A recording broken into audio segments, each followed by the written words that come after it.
Hello, welcome to law in nutshell.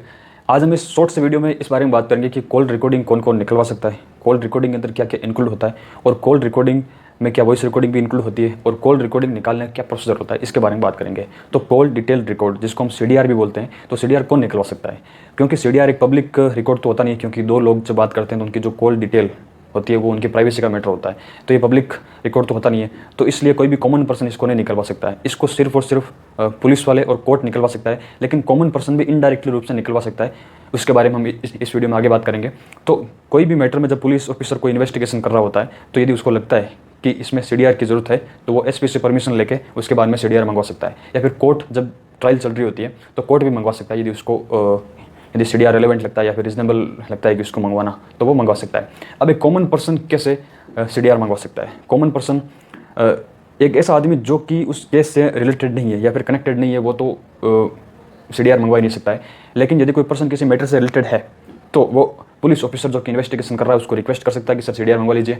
यदि वो police officer मना करता है, तो जब वो मैटर कोर्ट में जाता है तो आप कोर्ट में एप्लीकेशन लगा सकते हैं।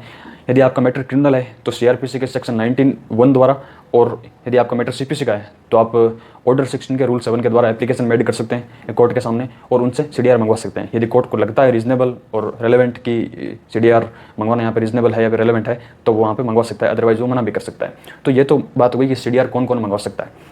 अब CDR के अंदर इंक्लूड क्या क्या होता है?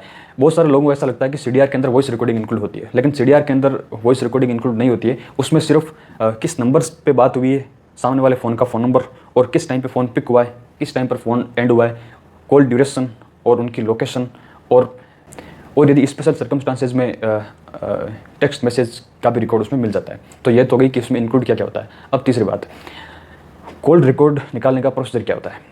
सबसे पहले जो टेलीकम्युनिकेशन डिपार्टमेंट होता है, उन्होंने टेलीकम्युनिकेशन जो कंपनी जो होती है, जैसे कि एयरटेल, जियो, वोडाफोन, आइडिया, इनको एक डायरेक्शन दे रखा होता है कि आप 2 साल तक हर किसी पर्सन का रिकॉर्ड रखेंगे और 2 साल के बाद वो डिलीट कर सकते हैं। लेकिन जब वो डिलीट करेंगे तो टेलीकम्युनिकेशन डिपार्टमेंट से परमिशन लेनी होगी, और उसके बाद में यदि टेलीकम्युनिकेशन डिपार्टमेंट चाहे तो उस टेलीकॉम कंपनी को ये डायरेक्शन भी दे सकता है कि किसी स्पेसिफिक एरिया का या फिर स्पेसिफिक पर्सन का आप रिकॉर्ड 5 साल तक भी रख सकते हैं। तो आपका जो रिकॉर्ड है वो 5 साल तक भी अवेलेबल हो सकता है, लेकिन जनरली 2 साल तक तो सबका अवेलेबल होता ही है उसमें।